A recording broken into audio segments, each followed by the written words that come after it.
আমার কেন যেন মনে হচ্ছে এই সরকারের রাজনৈতিক সরকারের মতো অতি কথনে অভ্যস্ত হয়ে যাচ্ছে, যে কথায় কথায় বলে রাষ্ট্র সংস্কার করতে হবে, রাষ্ট্র সংস্কার করতে হবে।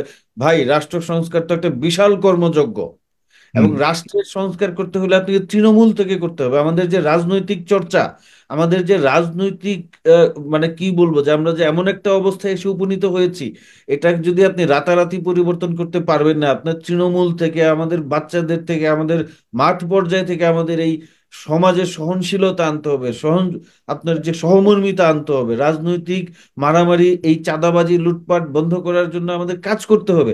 আপনি আইনের শাসন প্রয়োগ করেন না। এই এই এই আপনার প্রশ্নের উত্তরে যাওয়ার আগে আমাদের একটা জিনিস একটু মাথায় রাখতে হবে। আমরা যে বিষয়গুলো নিয়ে কথা বলছি এখানে কিন্তু আমি এর আগেও বলেছি আপনার এই অনুষ্ঠানে, এবং বারবার বলি, আমরা কিন্তু ভারতের শাসক গোষ্ঠীর অবস্থানের সমালোচনা করছি। এটা কিন্তু কোনো ভারত বিরোধী বা ভারত বিদ্বেষী কোনো অবস্থান না। ভারতেও অনেক গণতন্ত্রকামী মানুষ আছেন যারা কিন্তু আমাদের সঙ্গে আছেন। আপনার খেয়াল আছে নিশ্চয়ই, আমরা যখন গণতন্ত্রের জন্য লড়াই করছিলাম, সংগ্রাম করছিলাম, ওই মুহূর্তে কিন্তু ভারতের অনেকেই আমাদের পক্ষে মিছিল সমাবেশ করেছেন এবং তারাও আটক হয়েছেন। এখন রাইট। ভারতের সঙ্গে আমাদের যে সমস্যাটা হচ্ছে, আমরা যে স্লোগানটা ভাই একটু ইন্টারাপ্ট করি, একটা স্লোগান খুব ভালো লেগেছিল আমার, হাসিনা হাসিনা তোমায় ভালোবাসি না। এটা কিন্তু ভারতে উত্থিত হয়েছে স্লোগান। এটা এটা ভারত থেকেই শুরু হয়েছে। হুম।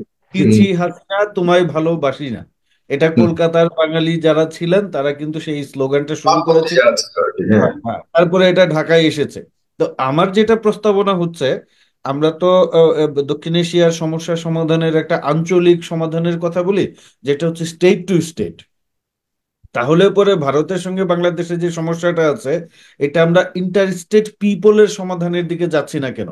আমরা ভারতের যারা গণতন্ত্রমুখী আছে, গণতন্ত্র কামী আছে, ভারতের যারা উদারমনা আছে, লিবারেল পলিটিক্স করেন, তাদের সঙ্গে আমরা একটা যোগাযোগ করি, এবং আমরা দুই দেশের যারা আছি এরা যৌথভাবে একটা উদ্যোগ নেই, যে ভারত রাষ্ট্রের যে শাসক গোষ্ঠীর যে এক ধরনের এই ধরনের চাপিয়ে দেওয়ার রাজনীতি, বা বাংলাদেশের ধরেন সীমান্ত হত্যা, এই জিনিসগুলোর প্রতি যেন আমরা তাদেরকেও ইনক্লুড করতে পারি। আমি আমি চাচ্ছি যে একটা বহুপক্ষীয় ডায়ালগ যদি আমরা ঢাকায় শুরু করতে পারি, বা ভারতে যদি হয়, আমরা নাগরিক সমাজ থেকে যদি ভারত নামক রাষ্ট্রের উপর একটা চাপ তৈরি করতে পারি উভয় দেশ থেকে, যে এটা বন্ধ করতে হবে। আমার মনে হয় সেটা মোস্তফা সরওয়ার স্যার যেটা বললেন বা অন্যান্যরা যেটা বললেন, এটা তো প্রত্যেকটা দেশের একটা নিজস্ব প্রতিরক্ষা নীতি থাকে।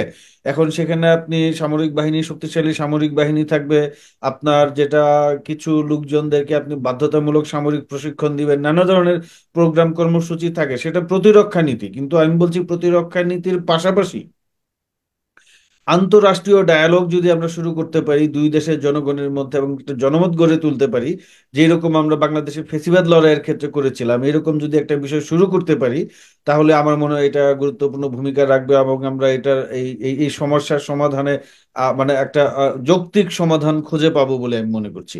আর আরেকটা জিনিস আমাদের মাথায় রাখতে হবে, এখন এমন একটা পরিস্থিতিতে আমরা এসে উপনীত হয়েছি, আমাদেরকে একটু সহনশীল আচরণ করতে হবে। কোথায় কেউ যদি কোনো ধরনের কটূক্তি করেছেন বলে তথ্য শোনা যায়, গুজব শোনা যায়, সেই দিকে কান না দিয়ে আমাদেরকে যেটা হবে, আইনের আশ্রয় নিতে হবে। কেউ যদি ধর্মীয় অবমাননা করেন বা কোনো কিছু করেন, তাকে হামলা করা, তার উপর তাকে পিটিয়ে মারা, বা মবক্রেসির যে কথাটা বললেন কলিমুল্লাহ স্যার, সেটা কখনোই গ্রহণযোগ্য হবে না। আমাদের সর্বোচ্চ পর্যায়ে আমরা বিপ্লবের এমন একটা স্তরে আছি, আমরা যদি সর্বোচ্চ পর্যায়ে সহনশীলতা প্রদর্শন করতে না পারি, আমরা যদি উত্তেজিত হয়ে কোনো আচরণ করি, তাহলে কিন্তু আমরা যে কোনো মুহূর্তে ভুলের ফাঁদে পা দিতে পারবো, এবং রাইট। এটার একটু সুযোগ নেবে আপনার তৃতীয় পক্ষ। তো সেই জায়গা থেকে আমি বলবো যে আমাদেরকে অবশ্যই মাথায় রাখতে হবে, কোনো ধরনের প্রচারণা এবং প্রপাগান্ডা এবং গুজবে কান দেওয়া যাবে না। আমাদেরকে শান্ত মাথায় চিন্তা ভাবনা করতে হবে, এবং কোথাও যদি কোনো ধরনের সংকট তৈরি হয়, সবাই মিলে উপস্থিত হয়ে সেই সংকট সমাধানে কাজ করতে হবে। আর সর্বশেষ আমি আমি খুব বেশি দীর্ঘ কথা বলবো না, আমি সর্বশেষ যেই কথাটা বলবো যে আমাদের এই মুহূর্তে স্যার যেটা বললেন, সরকারকে কিছুটা আমার কাছে মনে হচ্ছে যেন কিছুটা অগুছালো। এটা আমার কাছে মনে হয়েছে, বর্তমান সরকার তারা সিদ্ধান্ত নিতে খুব এক ধরনের দীর্ঘসূত্রিতার নিতে চাচ্ছে, যেটা বেশি টাইম কারণ নিচ্ছে, যেটা যেটা খুব কিছু, দ্রুত গতিতে যেমন দেওয়া উচিত, করা উচিত, সেটা করছে না, সেটাই। হুম। যেমন ধরেন যে এই সরকারের পরিবর্তনের পরে বিশ্ববিদ্যালয় মঞ্জুরি কমিশন, তারপরে আপনার পাবলিক সার্ভিস কমিশন, বিভিন্ন বিশ্ববিদ্যালয়ে উপাচার্য সহ বিভিন্ন প্রশাসনিক পদে পরিবর্তন হয়েছে, মানে ওনারা পদত্যাগ করেছিলেন। এটা কিন্তু খুব দ্রুততম সময়ে নিয়োগ দেওয়া উচিত ছিল। এটা এমন জটিল কিছু না বা এমন কঠিন কোনো কাজ না। আর তৃতীয়ত হচ্ছে এই প্রশাসনে কিন্তু আমরা একটা রিসাফল আশা করেছিলাম বড় ধরনের, কারণ আমরা যে প্রশাসনটা লক্ষ্য করছি এটা কিন্তু বিগত সরকারের বসিয়ে দেয়া একটা প্রশাসন। এখন তাদের অনুগত প্রশাসন নিয়ে আপনি কতটা সফল হবেন, এবং এটা একটা প্রশ্নের ইসে, আমি মনে করি যে এটা একটা প্রশ্ন থেকে যায় খুব দ্রুত। এখন আপনি হয়তোবা প্রশ্ন করতে পারেন যে এদেরকে আপনি রিসাফল করলে নতুন লোক কোথায় পাবে। হ্যাঁ, নতুন লোক হয়তোবা এমন, আমরা বলি যে থার্ড টায়ার বা ফোর্থ টায়ার পর্যন্ত সরকার, বিগত সরকার তাদের লোক বসিয়ে গিয়েছে, কিন্তু তারপরেও আপনি যখন একটা লোককে প্রশাসনে এক জায়গা থেকে আরেক জায়গায় সরিয়ে দিবেন, তারও কিন্তু কিছুটা গুছিয়ে নেওয়ার সময় লাগে।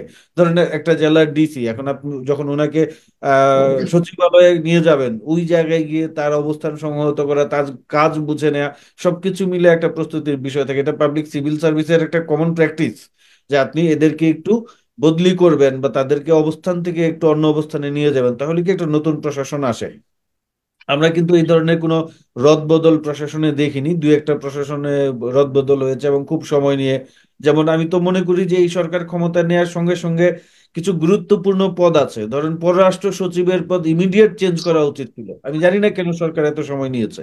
বা আপনি দেখবেন যে একটা ভিডিও খুব ভাইরাল হয়েছিল, একজন পুলিশ কর্মকর্তা সাবেক স্বরাষ্ট্রমন্ত্রীকে বলছেন যে একজনকে গুলি করে একজনই মরে, আর বাকিগুলো যায় না। ওইখানে কিন্তু মন্ত্রীর সঙ্গে স্বরাষ্ট্র সচিব বসেছিলেন, উপস্থিত ছিলেন, উনি সেই ভিডিওটি দেখছিলেন। এখন সেই স্বরাষ্ট্র সচিবের কি হয়েছে আমরা জানি না।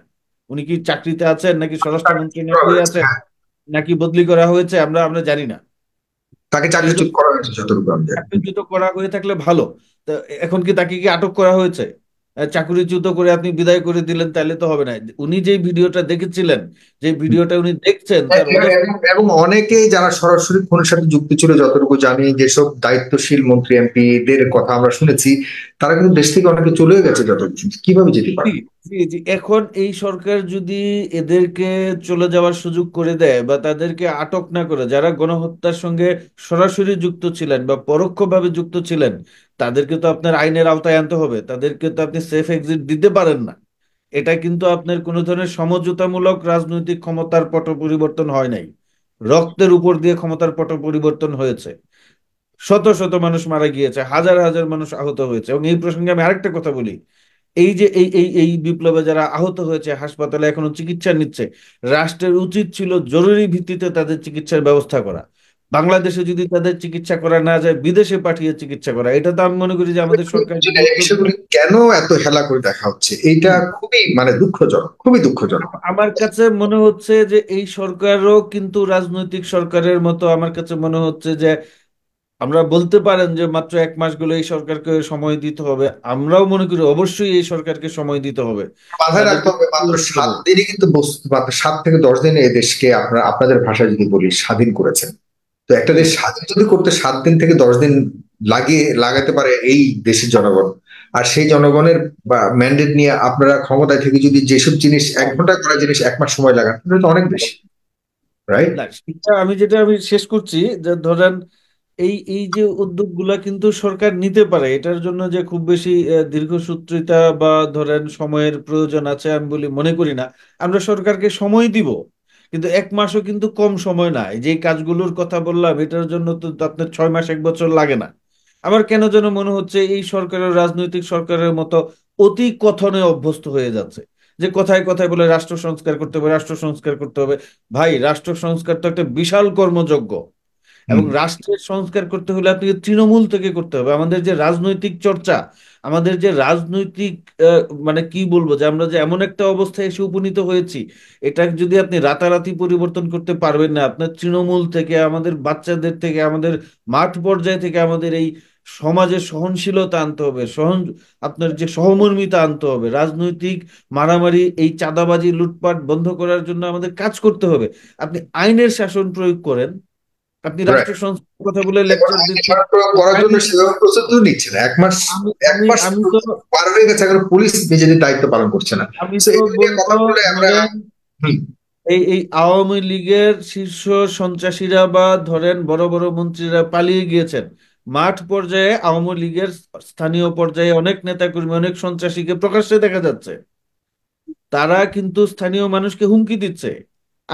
আমাকে গতকাল একজন খুদে বার্তা দিয়েছেন এবং সেখানে তিনি বলেছেন যে আওয়ামী লীগের সাবেক এক মন্ত্রীর ছেলে ওই লোককে হুমকি দিয়েছে যে তুমি তো বেশ ফালাফালি করছো, আমরা তো আর কিছুদিন পরেই আসবো দেশে ফিরে, তখন তোমাকে দেখে নিব। এই যে একটা ধরেন, আমরা সরকার পরিবর্তন হয়েছে, কিছু লোকজনদেরকে আটক করা হচ্ছে, কিন্তু মাঠ পর্যায়ে কিন্তু এর এর এর প্রভাব বা প্রতিফলন আমরা খুবই কম দেখছি। তা আমি মনে করি যে সরকার এই অগুছালো ভাব কাটিয়ে উঠবে সহসাই, এই রাষ্ট্র সংস্কারের জিকির না তুলে কিছু কাজ করে দেখাবে, যেখানে মানুষ কিন্তু আপনার স্বস্তি পাবে। আপনাকে একটা জিনিস মাথায় রাখতে হবে, দ্রব্য মূল্য কিন্তু আবার বেড়ে গিয়েছে। বাজার হুম। কন্ট্রোল করতে হবে, আপনার এই সরকারকে বাজার কন্ট্রোল করতে হবে। এখানে সাধারণ, মা- যেভাবে সরোয়ার বললেন, প্রত্যেকটা সাধারণ মানুষ যারা দেশ প্রেমে সবসময় এগিয়ে এসেছে তাদেরকে কাজে লাগাতে হবে, প্রত্যেকটা স্তরে কাজে লাগাতে হবে, এবং এটা সরকারকেই করতে হবে। কাজে লাগাতে হবে এবং আপনার ইমিডিয়েট কিছু সিদ্ধান্ত নিতে হবে সরকারকে, যেমন বাজার মনিটরিং পদ্ধতিটা আধুনিক করতে হবে। ধরেন আওয়ামী লীগের সন্ত্রাসীরা পালিয়েছে, এখন রাস্তায় রাস্তায় সবজি আনতে গেলে যারা চাঁদাবাজি করে তাদেরকে আটকাতে হবে, তাদেরকে ধরতে হবে। হুম। আপনার আমার আমার কাছে মনে হচ্ছে এরা এরা কেমন যেন একটু ধরেন গা ছাড়া ভাব বা একটু রিল্যাক্স মনে হচ্ছে যে রাইট। আচ্ছা দেখি না কি হয়, দেখছি। এবং আমরা বিশাল এক তারা এই যে সংবিধান, কিন্তু আরো অনেক ষড়যন্ত্র হচ্ছে, এবং হ্যাঁ, এতে ষড়যন্ত্রকারীরা চান্স পাবে এবং তারা সংবিধান সংশোধনের কথা বলেন, বেশ বড় বড় কথা বলেন। ওগুলা ভাই অনেক সময় সাপেক্ষ বিষয়, বিশাল কর্মযজ্ঞ। আমি আবারও বলছি আমাদের যেগুলা এই আলোচনার সামনে থেকে এই সরকারের ভুল ভ্রান্তি নিয়ে আমরা কথা বলবো। প্রিয় দর্শক, আপনাদেরকে অবশ্যই আমাদের সাথে থেকে আমাদের কথাগুলিকেও আপনারা বিশ্লেষণ করবেন এবং শেয়ার করে অন্যদেরকে জানানোর সুযোগ করে দিবেন। ধন্যবাদ জনাব মারুফ মল্লিক। আমি মানে আমি শেষ করছি, আমার শেষ লাইনটা হচ্ছে যে সরকারের দ্রুত এমন কিছু কাজ করা উচিত, উদ্যোগ নেওয়া উচিত যেটা সোসাইটিতে, ইকোনমিতে ইমিডিয়েট এফেক্ট থাকবে, মানুষ যেন সেটা থেকে উপকৃত হয়। আপনি রাষ্ট্র সংস্কার করবেন, রাষ্ট্রের পরিবর্তন আনবেন, এটা দীর্ঘমেয়াদী প্রক্রিয়া, কিন্তু স্বল্প মেয়াদী কিছু কাজ আমার মনে হয় করা উচিত। জি, ধন্যবাদ।